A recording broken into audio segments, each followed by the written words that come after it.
방역당국이 백신 접종 완료율을 높이는 데 힘쓰고 있다며 다음 달 말쯤 단계적인 일상 회복이 가능할 것으로 내다봤습니다. 자영업자의 대출 만기는 6개월 연장될 것으로 보입니다. 검찰의 고발 사주 의혹과 관련해 고발 대상이었던 최강욱 열린민주당 의원은 윤석열 전 검찰총장이 관여했을 것이라고 주장했습니다. 국민의힘은 정치 공세일 뿐이라고 맞서고 있는 가운데 의혹의 당사자인 김웅 의원이 기자회견을 예고했습니다. 한 해군 병사가 선임병들로부터 폭언과 집단 따돌림을 당한 뒤 극단적 선택을 했다는 주장이 제기됐습니다. 군 경찰은 피해자가 숨진 뒤에야 수사에 나섰습니다. 검찰이 2018년 당시 이재명 성남시장의 비위 정보를 밝히라며 구속 중인 사업가를 과잉 수사했다는 의혹이 제기됐습니다. 이 피의자는 가족까지 수사했다고 주장했지만 검사는 사실이 아니라고 부인했습니다. 바닷물 온도가 급격히 올라 수산물 분포가 크게 바뀌었습니다. 국산 김 양식이 어려워지고 먹을 수 없는 유령 멍게가 번성해 양식장에 피해를 주고 있습니다.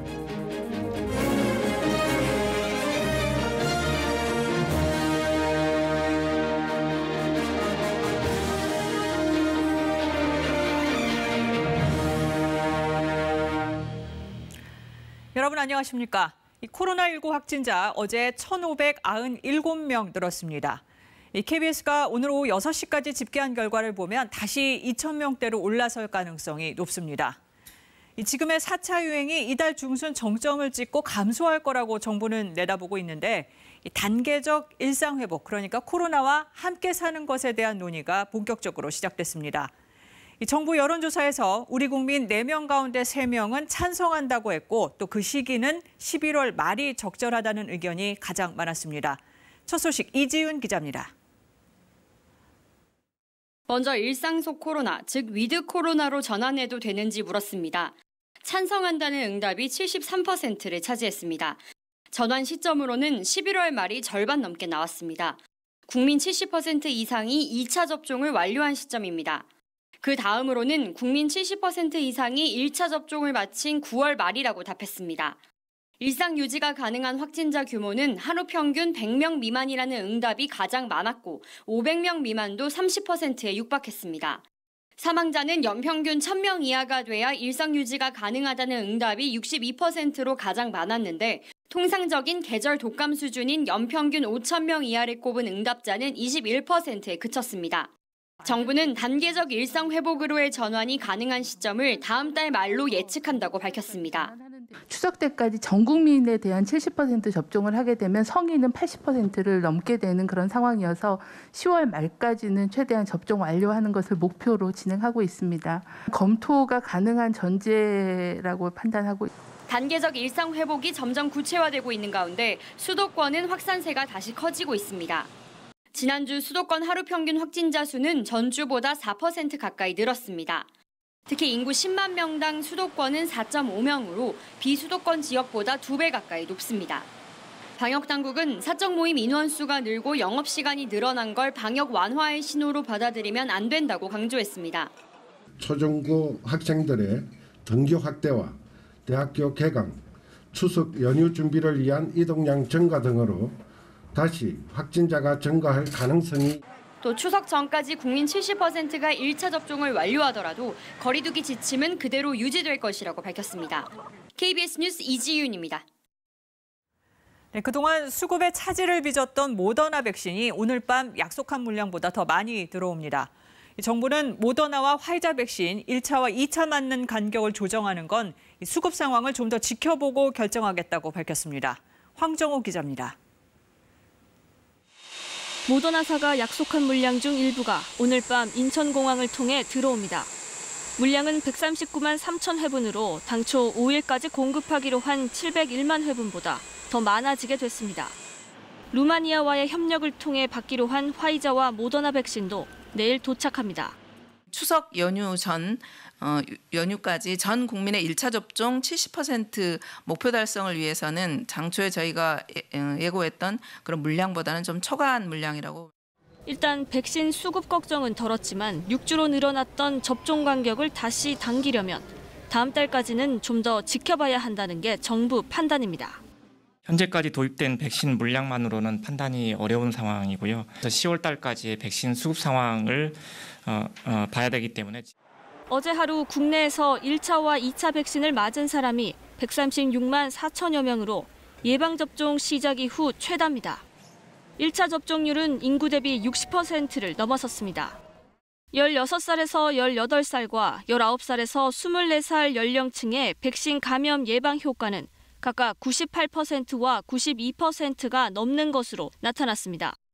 이에 따라 12살에서 17살 청소년도 백신 대상자로 권고한 뒤 구체적인 시행 계획을 마련 중입니다. 9월 중으로 세부 시행 계획을 마련하고 4분기 정도부터 접종을 시행하는 것을 목표로 하고 있습니다. 현재 인구 대비 접종 완료율은 35.8% 수준. 정부는 전염력이 강한 변이 바이러스에 대응하기 위해선 백신 접종 완료율을 조기에 높이는 것이 중요하다며 2차 접종도 잔여 백신으로 할 수 있도록 시스템을 개선하고 있다고 밝혔습니다. KBS 뉴스 황정호입니다. 코로나로 어려움을 겪고 있는 자영업자들의 빚 갚는 시기는 6달 더 연장될 것으로 보입니다.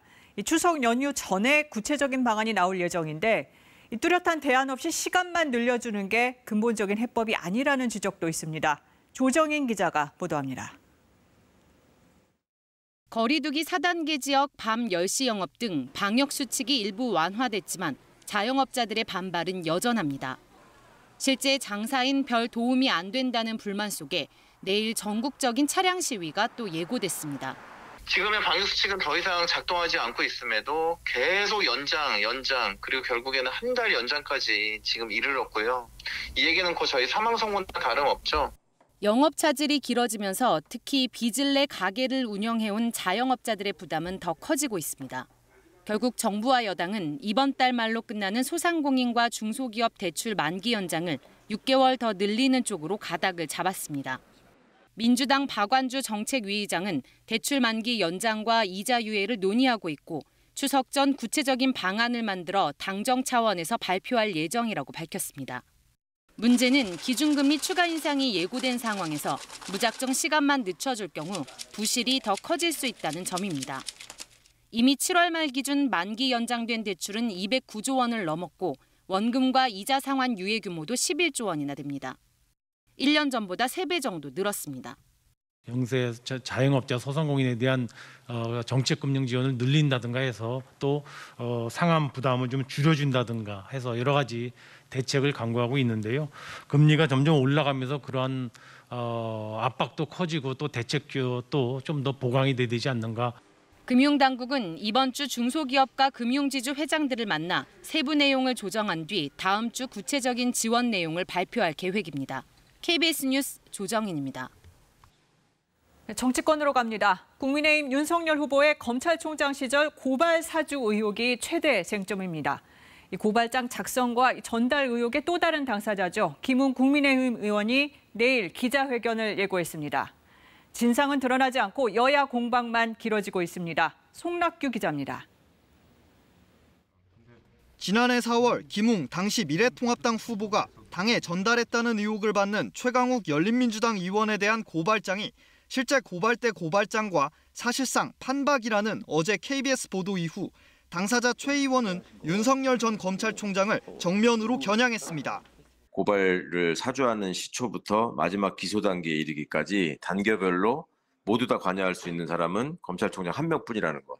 그걸로 볼 때 총장이 개인적인 보복을 위해서 조직을 이용한 거라고 보는 게 더 맞을 것 같고요. 이 고발장에 대해 여러 차례 다른 해명을 내놓았던 김웅 의원. 내일 기자회견을 예고했습니다. 손준성 검사와의 관계, 고발장 관여 여부, 당의 전달 여부 같은 쟁점에 대해 의혹을 잠재울 수준의 입장을 내놓을지가 관건입니다.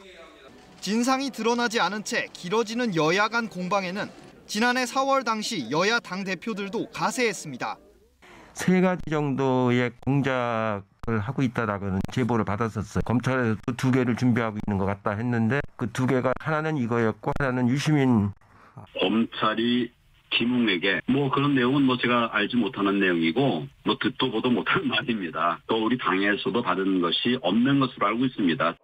여당에선 윤 후보를 국정감사 증인으로 채택하자는 주장이 나왔고 야당은 정치 공세 중단으로 맞섰습니다. 한편 고발 사주 의혹 제보자는 관계기관에 공익 신고를 하고 휴대전화 등 관련 증거를 제출한 것으로 알려졌습니다. KBS 뉴스 송락규입니다. 이 고발 사주 의혹을 두고 국민의힘 대선 주자들도 상반된 입장을 내놨습니다. 이 공격을 중단해야 한다, 또 진실을 밝혀야 한다는 얘기들이 나왔는데 윤석열 후보는 말을 아꼈습니다. 또 오늘 후보들의 정책 공약 발표에는 이 상호 토론이 사실상 불가능해서 긴장감이 떨어졌다는 평가가 나왔습니다. 박민철 기자가 보도합니다. 고발 사주 의혹을 여권의 정치 공작으로 규정했던 윤석열 후보. 오늘은 말을 아꼈습니다. 민주당에서는 수사 공수처에서 해야 되는 거 아니냐 이렇게 얘기하고 있는데요. 저는 뭐 할 말 다 했고 하여튼 뭐 조속한 진상 규명을 바라고 있으니까 뭐 어떠한 방식으로든. 반면 유승민 후보는 자신의 캠프 대변인인 김웅 의원은 물론 윤석열 후보도 의혹을 밝혀야 한다고 강조했습니다. 윤석열 후보 측에서 이 문제에 대해서 분명히 진실대로 이야기해 줄 것을 다시 한번 요구를 합니다. 원희룡 후보는 사실관계가 분명하지 않다며 홍준표, 유승민 후보를 겨냥했습니다.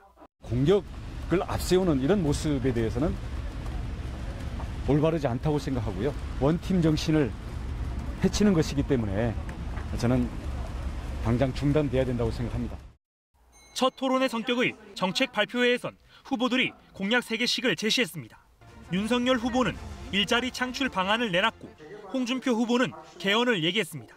규제 영향 분석 전담기구를 만들어 일자리 창출에 방해되는 규제는 과감히 혁파하여 국회를 우선 양원제로 만들고 상원 50명, 하원 150명, 비례대표는 폐지합니다.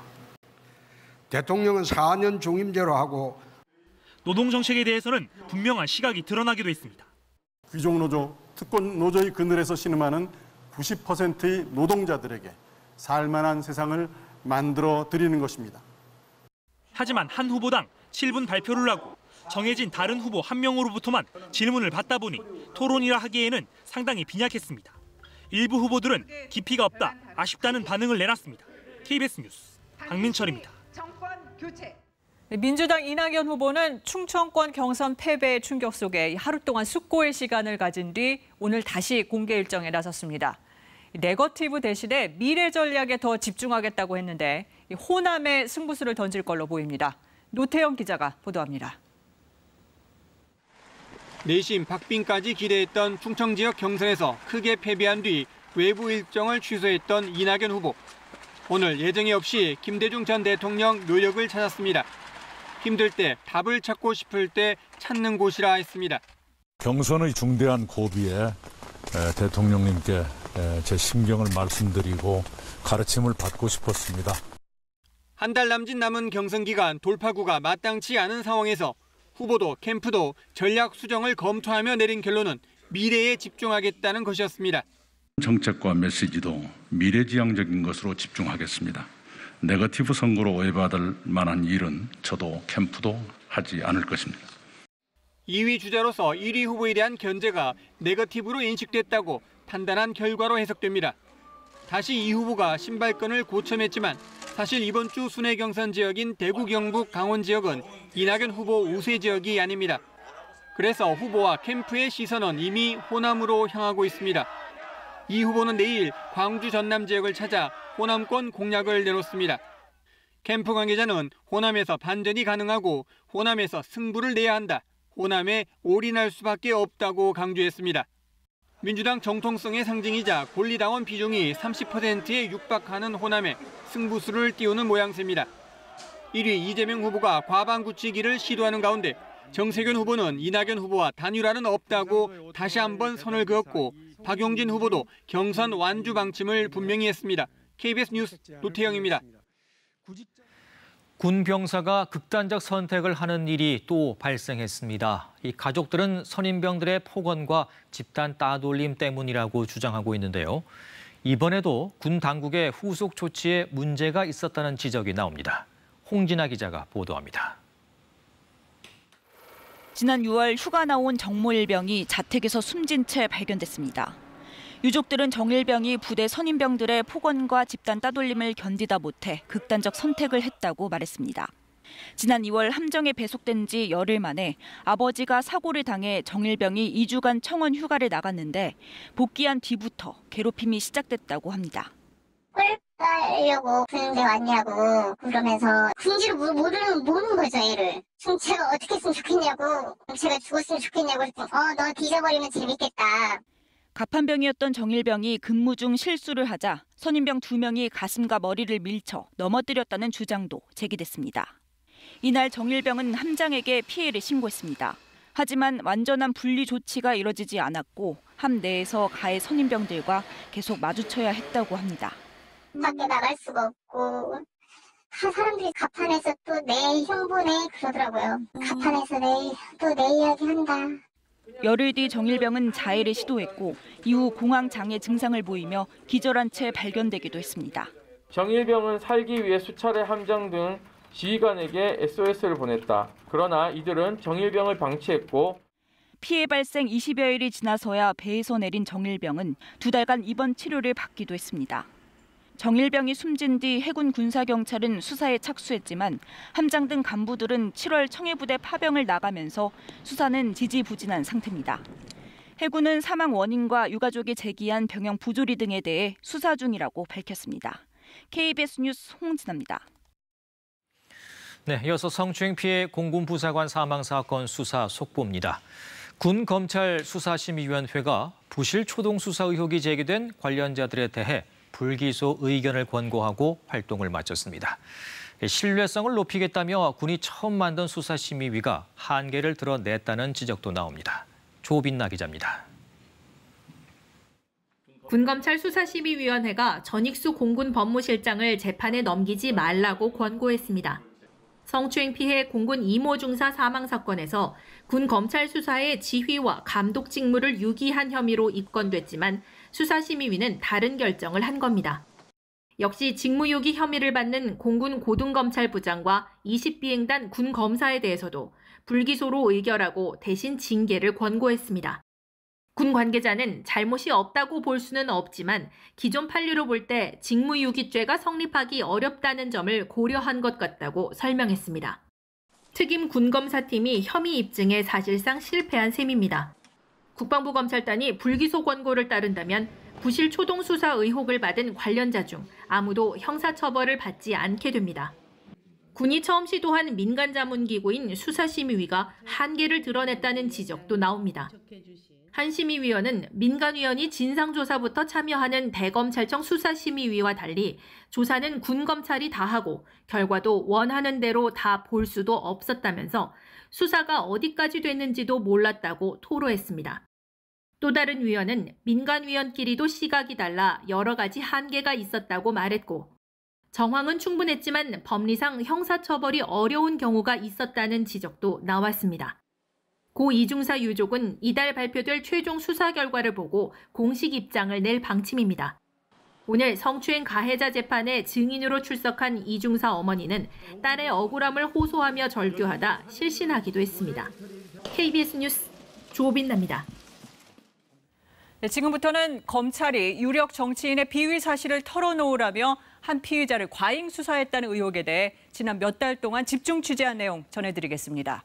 해당 정치인은 여권 유력 대선 주자인 이재명 경기지사입니다. 취재진은 문제를 제기한 이 피의자와 변호사는 물론 별도의 법률 자문단을 통해 다각도로 이 문제를 검증해봤다는 점 먼저 말씀드립니다. 경기도 성남에서 직원 80여 명을 두고 무역업을 했던 이 사람, 지금은 인터넷 도박 사이트 운영 혐의 등으로 구치소에 수감 중입니다. 먼저 지방선거 직전인 지난 2018년 검찰이 이재명 당시 성남시장을 암시하면서 비위 사실을 얘기하라고 요구했고 응하지 않으면 본인은 물론 가족들까지 처벌하겠다고 압박했다는 내용입니다. 이재석 기자가 보도합니다. 취재진은 지난 3월부터 이준석 전 대표와 서신 50여 통을 주고받았습니다. 자문단과 함께 사건 자료 3천여 쪽을 분석했습니다. 2017년 12월 이준석 전 대표는 서울중앙지검 강력부에 구속됩니다. 인터넷 도박 사이트를 운영했다는 혐의였습니다. 구속 직후부터 2018년 3월까지 석 달 동안 강력부 김모 검사가 압박과 회유를 했다는 게 이 씨 주장입니다. 당신과 성남 지역 유력 인사들 관계를 다방면으로 확인했다. 이참에 다 털어버리고 빨리 집에 가야 하지 않겠냐고 김 검사가 말했다고 합니다. 유력 인사 누구를 말하는 거냐고 물으니 다 아시면서 뭘 물으시냐, SNS 자주 하시고 축구 좋아하시는 분, 그분 이야기하는 거라고 답했다고 합니다. 축구는 성남FC로 유명 인사는 이재명 당시 성남시장으로 이해했다고 이 씨는 말합니다. 이 씨는 뭔가 오해가 있는 것 같다. 제가 민주당 당원이었고 성남에서 사업을 하다 보니 그분이나 다른 인사들과 교류가 있었던 건 맞지만 청탁이나 로비는 없었다고 말했습니다. 하지만 압박은 이후에도 간헐적으로 계속됐다고 합니다. 검사가 별다른 근거도 제시하지 않았다고 이 씨는 말합니다. 성남에서 다 아는 내용인데 우리만 모를 거라고 생각하냐 하고 검사는 반복적으로 말했는데 이재명 지사 관련 자료나 진술 등 무엇도 일체 보여주지 않아서 차라리 뭐라도 제시하며 묻는다면 소명이라도 할 텐데 많이 힘들었다는 게 이 씨 설명입니다. 이런 압박은 변호인이 오기 전 검사실에서 둘만 있을 때 이뤄졌다고 합니다. 다 수사할 수는 없다며 당신과 친한 SNS 좋아하는 그 사람이랑 경찰 고위직 한두 명만 수사하는 것으로 하자며 이재명에 집중했다는 게 이 씨 기억입니다. 수개월간 계속된 압박에도 문제가 될 일이 없다고 진술하자 김 검사는 협박성 발언을 했다고 이 씨는 주장합니다. 자금을 지원하거나 한 일이 결단코 없다고 말하니 우습게 보이냐는 식의 원색적인 발언과 함께 탈탈 털어서 최하 15년 이상 살게 해주겠다. 아내, 형, 엄마 등 가족을 공범으로 구속시키고 회사도 수사하겠다. 언론에도 나오게 해주고 구속재판과 거액의 변호사비를 감당하게 하겠다고 으름장을 놓았다는 겁니다. 당시 변호인도 이런 사실을 듣고 언론 제보를 검토했다고 합니다. 고민을 했었지만 두려웠죠. 2017년에 첫 기소가 된 이후에 그게 계속 추가로 기소가 됐습니다. 작정하고 있는 상황에서 그런 거 문제 삼으면 방법이 없는 거죠. 또 다른 정황도 있습니다. 이 씨 수감 동료였던 A 씨는 취재진과의 통화에서 자신이 출소 직후인 2018년 서울중앙지검 강력부가 불러 두세 차례 거절하다 갔었다고 말했습니다. 수감 생활 당시 이 씨로부터 이재명 관련 얘기를 들은 적 없냐고 김 검사가 물어서 그런 얘기 들은 적 없다고 답했다는 겁니다. 김 검사는 수고했다며 10만 원을 건넸다고 A 씨는 덧붙였습니다. 의혹의 당사자인 김모 검사는 취재진과의 통화에서 이재명 지사와 관련해 조사 도중 언급한 적 없다고 부인했습니다. 수감 동료 A 씨를 조사한 사실은 부인하지 않았지만 이재명 지사 관련 내용을 묻거나 돈을 준 적이 있는지에 대해서는 사실관계가 다르다고 답했습니다. 이준석 전 대표는 법무부나 대검에서 감찰이 진행되면 적극 응할 것이라고 밝혔습니다. KBS 뉴스 이재석입니다. 네, 이 전 대표는 자신이 검찰 요구대로 응하지 않았기 때문에 납득하기 어려운 방식으로 기소됐다고 의심합니다. 그럼 수사 내용과 기소 과정 짚어보겠습니다. 계속해서 이유민 기자입니다. 이준석 전 대표는 2016년 회사 주식 80만 주를 한 중소업체에 담보로 맡기고 사업자금 20억 원을 빌렸습니다. 2달 뒤 담보를 잡힌 주식 중 30만 주를 제3의 회사에 팔았습니다. 돈을 빌린 업체는 이를 문제 삼아 이 씨를 고소했습니다. 취재진이 확보한 외부 기관의 주식 평가서입니다. 당시 주식 가치로 계산하면 판 주식을 제외해도 남은 주식 가치가 빌린 돈 20억 원의 4배를 넘습니다. 검찰도 이런 점을 고려해 무혐의로 결론 내렸습니다. 하지만 3년 뒤 검찰은 같은 사건으로 이 씨를 기소했습니다. 새로운 증거가 나오거나 사실관계가 바뀐 것도 아닌데 검찰이 과거 결론을 스스로 뒤집는 건 매우 보기 드문 일입니다. 검사실 내부에서도 다른 의견이 나왔다고 이 씨는 전했습니다. 강력부 소속 강모 수사관이 자녀 주식의 가치가 대여금을 훨씬 상회하기 때문에 기소가 힘들 것 같다고 김 검사에게 말했다는 겁니다. 김 검사는 자신을 가르치냐며 쓸데없는 소리 하지 말고 시키는 거나 잘하라는 취지로 언성을 높였다고 이 씨는 기억했습니다. 결국 수사관이 김 검사에게 사과하고 사건을 직접 마무리하시라고 말한 뒤에 상황이 종결됐다는 게 이 씨 설명입니다. 당시 조사에 입회했던 변호인도 이 같은 언쟁을 직접 들었다고 합니다. 그 수사관이 검사에게 얘기를 하니까 검사는 나를 왜 가르치려고 하냐, 그냥 시키는 대로만 해라, 조사할 거 있으면 조사만 하면 되지, 뭐 이런 식으로 취지로 얘기했었던 거 제가 들었습니다. 강 수사관은 당시 상황을 묻는 취재진에게 죄송하다, 아무것도 말씀드릴 수 없다며 말을 아꼈습니다. 이 사건은 1심에서 무죄 판결을 받았습니다. 검찰이 당초 불기소 결론을 내리고 강 수사관이 기소를 만료할 때 거론한 같은 이유 때문이었습니다. 검찰은 10년 가까이 지난 또 다른 이 씨 사건도 끄집어냈습니다. 2010년 두 남성이 이 씨로부터 폭행당했다고 주장한 사건이었습니다. 뚜렷한 증거가 없고 피해자 진술이 일관되지 않아 검찰이 2014년과 2016년 두 차례나 무혐의 처분을 내렸습니다. 새로운 물증이 없는데도 검찰은 이 사건을 다시 수사했습니다. 워낙 오래된 사건이라 공소시효가 문제였습니다. 검찰은 당초 무혐의 처분 때는 검토하지 않았던 보복 폭행 혐의를 적용했습니다. 공소시효가 10년이라 기소가 가능했기 때문입니다. 묵혀둔 사건을 악용하는 이른바 캐비닛 사건이라는 게 자문단 판단입니다. 소위 말하는 기소 편의주의에 따라서 캐비넷에 들어가 있다가도 다시 기소를 하게 되고 그런 이제 현상이 발생하니까 이 기소권의 남용이라는 얘기가 나오는 것이고 그 자체로 문제가 될 수 있다고 생각합니다. 배임 사건과 마찬가지로 1심 무죄를 선고받았습니다. 증거가 부족하고 피해자들의 진술이 자주 바뀐다는 과거 검찰이 불기소했던 이유와 같았습니다. KBS 뉴스 이유민입니다. 네, 검찰은 이 전 대표 본인 외에도 어머니와 배우자까지 수사 대상에 올렸습니다. 담당 검사들은 원칙에 따라 수사했다는 입장인데 이 내용은 전현우 기자가 보도합니다. 경기도 성남시의 한 식당입니다. 지금은 간판과 주인 모두 바뀌었지만 2014년부터 3년간 이 전 대표의 어머니가 이곳에서 고깃집을 운영했습니다. 이 시기 이 씨 회사 직원 80여 명은 날마다 이곳에서 점심 식사를 공급받았습니다. 하루에 당근 2명씩 뽑아가지고 거의 밥을 가지고는 점심은 이제 회사에서 먹고 점심값이 1인당 8,000원 정도로 알고 있었거든요. 검찰은 식비 8,000원을 범죄 시했습니다. 김 검사가 어머니에게 회사 돈이 들어간 내역을 문제 삼으며 이 씨와 어머니 모두 공범으로 기소하겠다고 압박했다는 게 이 씨 말입니다. 특히 식대가 주변 시세보다 1,000원에서 2,000원 정도 비싸다며 배임으로 기소하겠다고 압박했다는 겁니다. 실제로 기소하지는 않았지만 어머니까지 수사 대상에 오르자 이 씨는 극심한 압박감에 시달렸다고 합니다. 진짜 이런 검사분이 계시는구나. 이건 말로도 못 들어봤고 생각도 못 했는데 근데 하다못해 나이 드신 제 어머니께서 밥 장사한 거를 가지고 소환을 하고 조사를 한다라고 하면 이 대표님이 받는 스트레스는. 검찰은 배우자 관련 혐의도 수사했습니다. 회사 홍보 업무를 맡았던 이 씨 배우자가 받은 급여가 횡령이라고 몰아세웠습니다. 조사 과정에서 엄마 아빠가 다 구속되면 아이들은 누가 보냐는 식의 말도 들었다는 게 이 씨 주장입니다.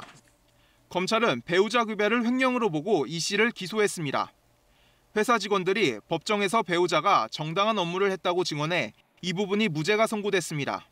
이뿐만이 아닙니다. 내밀한 개인 사생활도 기소 대상이 됐습니다. 취재진은 사건 내용을 상세히 파악했지만 이 전 대표 사생활이라고 판단해 구체적으로는 보도하지 않기로 결정했습니다. 자문단은 사실상 신상털기라고 지적했습니다. 그 사람의 주변에 있는 모든 걸 다 털어보고 조그만 먼지 하나라도 다 끄집어내서 기소하겠다. 먼지털이식 수사의 아주 전형적인 사건인 것 같아요. 감찰 당연히 해야 되고 감찰 과정에서 이게 뭔가 위법이다라고 하는 게 드러난다라면 과감히 수사하고 기소할 수 있어야 하는 거죠. 김 검사는 필요한 수사를 진행했고 개별 사건에 대해서는 재판이 진행 중이기 때문에 답변하기 어렵다고 덧붙였습니다. 김 검사의 직속 상관이었던 당시 강력부장 박모 검사는 모든 수사는 법과 원칙에 따라 진행되었다는 원론적 입장을 밝혔습니다. KBS 뉴스 전현우입니다. 네, 그럼 이번 사안 취재한 사회부 이재석 기자와 몇 가지 더 들여다보겠습니다. 이 기자, 네. 먼저 이번 취재 어떻게 시작한 겁니까? 그러니까 저희가 먼저 연락을 했습니다. 네. 그러니까 올해 초에 제가 법조계에서 이 전 대표가 수사 과정에서 좀 부당한 일을 당한 것 같다라는 짤막한 얘기를 들었고요. 그래서 네. 저희가 먼저 구치소에 있는 이 전 대표에게 이제 연락을 취해서 좀 더 자세한 얘기를 해줄 수 없겠느냐 이렇게 물어봤고 이 전 대표가 그래서 마음을 열고 이제 자세한 얘기를 하는데도 사실 시간이 좀 걸렸습니다. 여권 대선 주자가 언급되기도 했고요. 예. 취재를 시작한 건 3월입니다. 예. 그래서 왜 지금 보도하나 설명이 좀 필요해 보이는데요. 그러니까 수감자와의 소통은 아시다시피 직접 소통을 하든 아니면 변호인을 통해서 간접 소통을 하든 간에 시간이 오래 걸릴 수밖에 없습니다. 상대적으로. 그리고 아까 보신 대로 저희가 이제 자문단까지 꾸려가지고 방대한 양의 사건 자료를 검토하지 않았습니까? 거기에도 시간이 많이 소요됐다고 설명드릴 수가 있겠습니다. 네. 그리고 이 사업가 이제 범죄 혐의가 있고 지금 수감돼 있잖아요. 그래서 문제 제기하는 걸 믿을 수 있는 겁니까?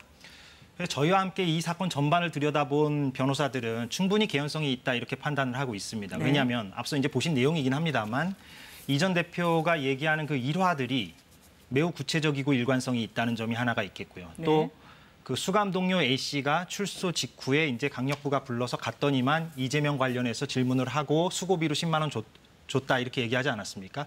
근데 그 수감 동료 A 씨는 이 이준석 전 대표와 계속 지속적으로 소통해온 사람이 아닙니다. 네. 그러니까 출소 이후엔 연락이 끊겼는데 저희가 어렵게 찾아낸 사람입니다. 그러니까 이런 부분도 유의미한 지점이라고 저희가 말씀을 드릴 수가 있겠고 또 이제 앞서 보신 그런 뭐 먼지털기식 수사. 그럼 도대체 이런 수사들이 왜 그토록 전방위적으로 이루어졌느냐. 이 부분에서 이제 의구가 되는 게 사실입니다. 그런데 이 전 대표가 과거 성남에서 폭력 조직에 몸담았었다 이런 얘기도 있던데요. 예, 그래서 이 전 대표 말은 이런 겁니다. 이제 아주 오래전에 이제 젊었을 때 얘기고 2010년 이후에는 그런 폭력 조직과 나는 무관하고 사업가로 완전히 탈바꿈을 했고 사업만 해왔다 이렇게 지금 얘기하고 있고요. 또 하나는 만약 자신이 지금도 이른바 조폭이라면 검찰이 이토록 뭐 속칭 탈탈 털듯이 자신을 수사했는데 이와 관련해서 처벌이나 기소나 이렇게 이뤄진 적이 없기 때문에 이 부분을 그럼 어떻게 봐야 되느냐 이렇게 반문을 하고 있습니다. 네. 검찰 측 입장도 확인을 했습니다. 별건 수사, 압박 수사 없었다라고 하는데 만약 있었다면 어떻게 되는 겁니까?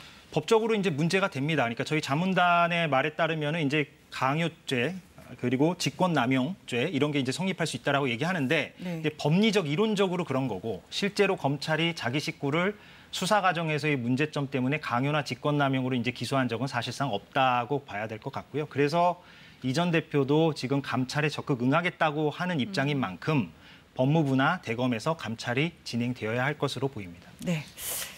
여야의 대선 경선 레이스가 지금 한창입니다. 그래서 이번 보도가 오해받을 소지가 좀 있는 거 아닙니까? 그 부분을 저희도 고민하지 않은 건 아닌데요. 근데 취재진이 이제 주목한 주제의식은 검찰의 어떤 오랫동안 쌓여온 어떤 관행, 수사 관행의 문제점 아니겠습니까? 그것을 취재하는 게 저희의 목적이고 주제였고 그 과정에서 이재명이라는 어떤 정치인의 이름이 등장하게 된 것이죠. 우연치 않게도. 그래서 그 부분을 좀 강조드리고 싶습니다. 네, 이 기자 잘 들었습니다.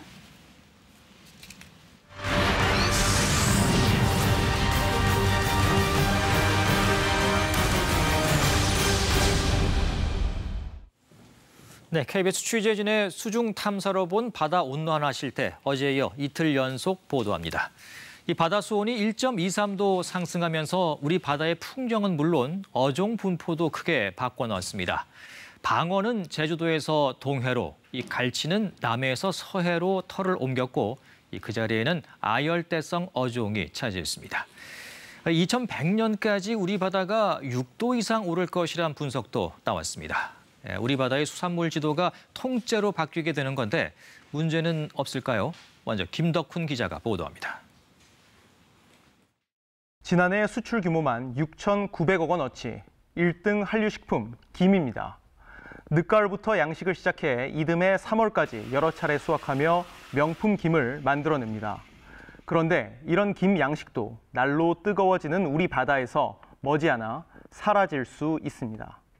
김과 미역, 해외에 양식장을 이전하는 방안도 장기적으로 고려해야 한다. 국립수산과학원이 2년 전 내놓은 백서 내용입니다. 이런 경고는 바로 기후위기 때문입니다. 지난 50여 년간 국내 바다는 1.23도 뜨거워졌습니다. 현재 추세라면 10년 뒤에는 1도, 80년 뒤 6도 가까이 오르게 됩니다. 여름철 고수온 탓에 양식 시작 시기는 늦춰지고 겨울까지 짧아서 수확 횟수가 줄어들게 되면 양식 자체를 못하게 될 수도 있습니다. 기후위기가 바다에 미치는 영향 이뿐 아닙니다. 동해에서 잘 자라던 명태를 북쪽으로 밀어 올리기도 하고 오징어는 아예 겨울철 서식지가 동해에서 서해로 바뀌었습니다. 냉대성, 온대성 어종이 줄어드는 대신 아열대성 어종이 늘면 어업에는 문제 없는 것 아니냐 이렇게 생각할 수 있지만 꼭 그렇지 않습니다. 식용으로는 못 쓰는 생태계 교란종이 급속히 자라나면서 우리 어민들의 생업의 원천으로 삼는 토종 어패류의 서식 공간을 잠식하기 때문입니다. 이런 피해는 벌써 우리 어장에서 나타나고 있습니다. 이름도 생소한 유령 멍게가 대표적인데요. 잡초처럼 굴이나 가리비 서식지를 침범해 연안 양식을 황폐케 합니다. 기후위기가 현실이 된 국내 바다를 박영민 기자가 취재했습니다. 드넓게 펼쳐진 바다 양식장. 물속에서 가리비 통발을 걷어올리자 있어야 할 가리비 대신 투명하고 위아래가 뚫린 원통 모양의 생물이 가득 차 있습니다. 유령 멍게입니다. 식용으론 불가능한 유령 멍게가 가리비를 키우는 통발에 들어와 번식한 겁니다. 가리비만 가득한 통발과 비교하면 차이가 확연합니다. 가리비가 먹어야 될 거를 일수로 먹어보니까 성장이 또 방해를 쏟아집니다. 인근의 굴 양식장. 물속으로 들어가 봤습니다. 밧줄마다 달린 굴의 사이사이를 보니 이곳에도 유령 멍게가 다닥다닥 붙었습니다. 여름철 하루 500개씩 알을 낳는 왕성한 번식에 굴 양식장은 황폐화됐습니다. 거의 자포자기 할 때가 많죠. 저절로 죽겠지. 1년 내내 볼 수 있는 거예요. 지금 거의 1년 내내 보는 것 같아요. 이 유령 멍게는 점점 따뜻해지는 국내 연안에서 서식지를 넓혀가고 있는데요. 양식장 피해가 커지자 4년 전 해양 생태계 교란 생물로 지정됐습니다. 수온 적응력이 높아 겨울이면 잠시 사라졌다가도 수온이 따뜻해지면 다시 새를 넓히고 있습니다. 유령 멍게는 수온의 내성이 굉장히 강하기 때문에 굉장히 번성하게 되면은 우리나라 생물 다양성에 지대한 영향을 미칠 수 있습니다. 바다 온난화는 오징어잡이 어민들에게도 타격을 입히고 있습니다. 이 배는 밤사이 오징어 400여 마리를 잡았는데 살아있는 건 얼마 되지 않습니다. 수온 17도에서 19도 사이에 사는 오징어가 수온이 높아진 바닷물로 채운 수조에 담기니 육지로 오기도 전에 폐사한 겁니다. 냉각기 돌리면 얼마 몇 마리 몇 꼬지 못 살리잖아요. 그렇죠. 많이 살리면 한 40마리씩, 60마리, 40마리 요리 살리거든요. 바다 온난화로 우리 어업이 입은 피해의 규모는 집계조차 못하고 있습니다. 체계적인 대책 마련이 시급합니다. KBS 뉴스 박영민입니다. 우리 군이 최근 잠수함 발사 탄도미사일 SLBM을 시험 발사에 큰 성과를 거둔 것으로 알려졌습니다. 실전 배치되면 세계 8번째 보유국이 되는 건데 이번 시험 발사의 의미와 과제 지영철 기자가 보도합니다. 물밑에 숨으면 추적이 어려운 잠수함. 여기서 발사하는 SLBM은 언제 어디서 날아올지 예측이 어렵습니다. 목표에 접근해 쏜다면 사거리가 길지 않아도 됩니다. 그래서 전장의 판도를 바꿀 수 있는 이른바 게임 체인저로도 불립니다. 이 때문에 북한도 SLBM 개발에 총력을 쏟고 있습니다. 우리 군도 이달 초 SLBM 시험 발사에서 성과를 거둔 것으로 전해졌습니다. 수직 발사관을 갖춘 3,000톤급 국산 잠수함 안창호함에서 실제로 SLBM을 발사한 겁니다. 수심 15에서 20m에서 압축가스를 이용해 SLBM을 수면 위로 튕겨 올린 뒤 수면 위에서 자세를 잡아 로켓을 점화하는 콜드 런칭 기술이 제대로 작동하며 비행한 것으로 알려졌습니다. 연속 발사 등 남은 시험을 마치고 실전 배치하면 세계에서 8번째 SLBM 보유국이 됩니다.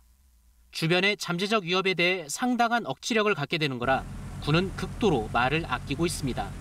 단위 전력에 대한 개별적인 사안은 보안상 확인해 줄 수 없음을 양해 바랍니다. 아직 한계도 있습니다. 재래식 탄두를 탑재하기 때문에 위력을 늘리려면 미사일이 더 커져야 합니다. 또 우리 잠수함에는 6기만 탑재할 수 있는데 대부분의 SLBM 보유국은 최소 10여 기를 싣습니다. 우리 잠수함은 3,000톤급이기 때문에 탄두 중량을 크게 할 수 없어요. 한 5, 6천 톤 될 경우에는 이건 다 핵 추진으로 가야 됩니다. 북한은 2019년 SLBM인 북극성 3형의 수중 발사에 성공했고 이를 탑재할 3,200톤급 잠수함 건조를 마무리한 것으로 알려져 있습니다. KBS 뉴스 지형철입니다. 경찰이 보수 성향의 유튜브 채널 가로세로 연구소의 운영진인 강용석 변호사와 김세희 전 기자 등을 체포했습니다. 이 고소 사건들에 대한 경찰 조사에 여러 차례 응하지 않았기 때문인데 이들은 체포영장 집행을 거부하면서 경찰과 10시간 가까이 대치했습니다. 방준원 기자의 보도입니다.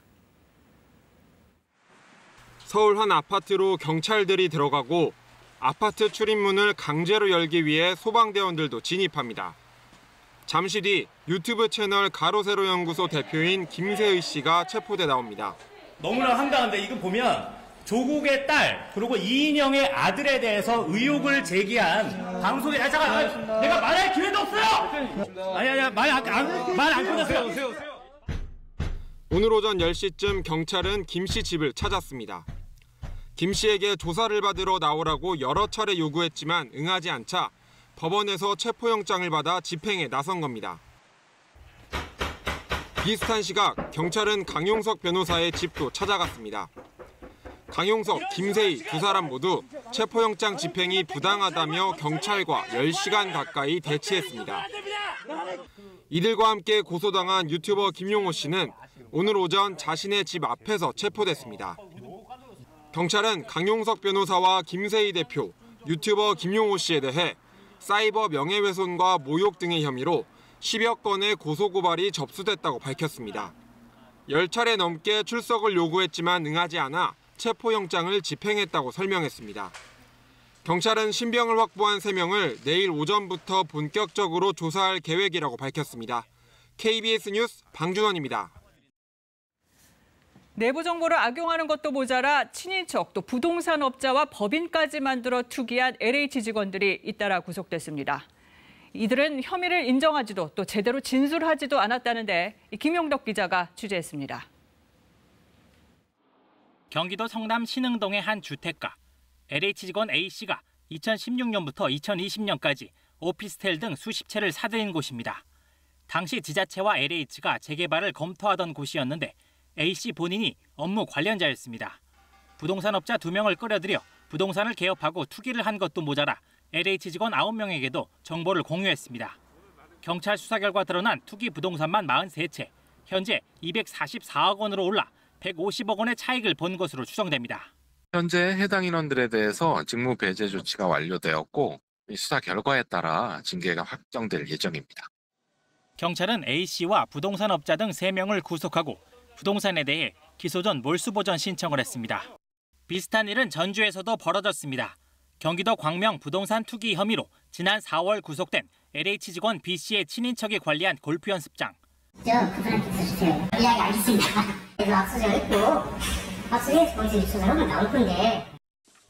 B씨 본인이 연습장 주변을 개발하는 이른바 명품화 사업 담당자였는데 LH 동료 2명과 함께 친인척 명의의 부동산 법인을 만들어 연습장을 인수했습니다.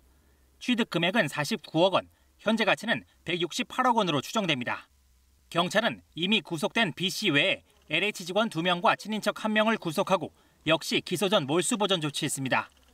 경기 남부경찰청은 LH 직원 집단 투기로 대규모 수사가 시작된 이후 현재까지 248명을 송치해 이 가운데 24명을 구속했으며 324명을 계속 수사 중이라고 밝혔습니다. KBS 뉴스 김용덕입니다. 최근 노동자 2명이 작업 도중 끼임 사고로 숨졌습니다. 모두 기본적인 안전 규칙만 지켰어도 일어나지 않았을 사고인데 노동자들이 안전하게 일할 수 있는 날은 언제쯤 올까요? 박기원 기자입니다. 근로감독관이 노동자가 숨진 비료 공장을 둘러봅니다. 63살 일용직 노동자가 비료를 옮기는 컨베이어에 끼어 숨진 건 지난 1일. 혼자 컨베이어를 청소하다가 롤러에 몸이 끼어 변을 당했습니다. 고용노동부 조사 결과 청소 작업을 할 때는 작업자의 안전을 위해 기계를 멈춰야 하는 규정을 사업주가 지키지 않은 것으로 나타났습니다. 또 작업자가 컨베이어에 접근하는 것을 막는 방호 울타리도 설치되지 않은 것으로 확인됐습니다. 만약에 그렇게 설치되어 있다면 오타 기능이 없었겠죠. 구급대원이 급히 20대 남성에게 심폐소생술을 합니다. 이 남성은 지난 3일 자동차 부품 제조 공장에서 산업용 로봇의 부품을 교체하다가 로봇에 끼어 숨졌습니다. 로봇이 가동되는 작업장에는 방호 울타리가 설치돼 있어서 작업자가 문을 열고 들어가면 로봇이 작동을 멈추게 돼 있습니다. 하지만 당시 이 남성이 들어갔을 때 로봇이 멈췄다가 어떤 이유에서인지 갑자기 움직여 사고가 난 것으로 경찰은 보고 있습니다. 고용노동부가 최근 2달 동안 중소규모 제조사업장 3,700여 곳을 점검했더니 절반이 넘는 58%에서 방호조치 등이 불량해 끼임 사고 위험이 큰 것으로 조사됐습니다. 수리하고 점검하는 이 시간에는 기계를 끊어야지 사람이 살 수 있다라고만 생각한다면 실제로 이런 사고가 안 일어나요. 그래서 가장 기본적인 문제 이게. 올해 상반기에만 전국에서 노동자 61명이 끼임 사고로 목숨을 잃었습니다. KBS 뉴스 박기원입니다. 전남 장흥에서 전자발찌를 끊고 잠적했던 50살 마창진이 검거됐습니다. 마 씨는 어젯밤 11시 반쯤 장흥의 한 시장에서 순찰 중이던 경찰에 체포됐으며 잠적 기간의 행적에 대해서는 묵비권을 행사하고 있는 것으로 전해졌습니다. 마 씨는 2011년 미성년자 2명을 성폭행해 징역 5년을 복역한 뒤 출소했으며 최근 또다시 성폭행 혐의로 입건되자 지난달 21일 장흥의 야산에서 전자발찌를 끊고 달아났습니다. 네, 앞서 기후위기에 따른 우리 바다의 급격한 환경 변화 소식 전해드렸는데요. 이 글로벌 자동차 업계의 대응도 빨라지고 있습니다. 현대차 그룹이 세계 최초로 모든 상용차를 수소차와 전기차로만 출시하겠다고 선언했는데 이 해결해야 할 과제는 없는지 박대기 기자가 보도합니다. 매연을 내뿜으며 도로를 달리는 대형 트럭. 이런 자동차 배기가스는 대기오염과 탄소량 증가의 주범 가운데 하나입니다. 매연이 전혀 없는 무인 자율주행 수소 트럭. 현대차는 앞으로 버스와 트럭의 모든 새 모델을 이런 수소차나 전기차로만 내놓기로 했습니다. 상용차 분야이긴 하지만 전면적인 친환경차 전환은 세계에서 처음입니다. Hyundai Motor Group will launch all our new commercial vehicles such as buses and heavy-duty trucks as hydrogen EVs and battery EVs. 특히 수소차 기술은 전기차에 비해 무게가 가벼워 주로 대형 트럭에 적용될 것으로 보입니다. 이미 한 번 충전에 1000km 이상을 달릴 수 있는 수소 트럭이 개발 중입니다. 상용차부는 무게 때문에 수소차가 전기차에 비해서 유리한 건 현실이거든요. 그래서 그 부분을 먼저 이제 얘기를 한 것 같고요. 지금까지 각국의 친환경차 전환은 대부분 전기차.